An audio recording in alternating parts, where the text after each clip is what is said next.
You ready to learn how to make a solid, reliable reptile incubator for under 50 bucks? Yeah, you are. So the first item you're gonna need to get is an igloo cooler. You can get one of these depending on the size for like 10 to 30 bucks at Walmart. Personally, I like the big boy cooler that can hold up to 6 to 8 beers because the guy likes to drink, you know, and he breeds lots of reptiles, so this size is perfect for me. Then you're gonna need some electric heat tape, reptile specific, and I'll be honest, this stuff is kind of hard to find locally. Usually you can find it at a reptile expo, but also another thing that kind of sucks is that you have to DIY the electrical wiring. Well, it's pretty easy, but if you hop on your computer, I'll show you where you can buy it pre-made for really cheap. So you're gonna go to your web browser and type in reptilebasics.com, and then you go to the product section, go under heat tape, and then figure out what size of heat tape that you need for your cooler. Personally, I like the 12-inch, that works perfect for my big size, but you can buy it pre-made already. Like look, $5 per foot, pre-made. That's the best deal I can find it. You can find it on Amazon too, but it's like quadruple the price.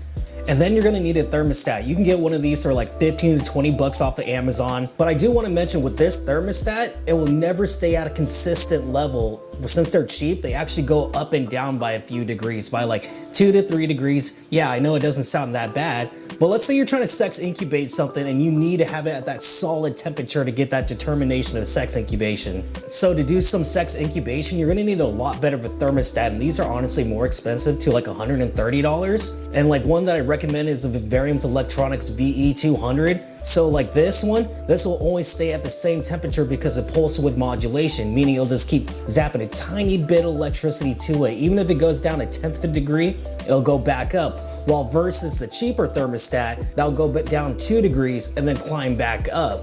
So depending on what your needs are for your reptile incubation, these two thermostats really do matter. And I'll leave links down in the description for both of them.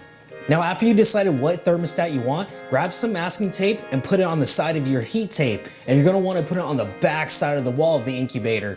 Now, you don't wanna put it under the eggs because heat rises. And if heat consistently rises onto the eggs, then you're just gonna overcook them. You don't wanna do that, man.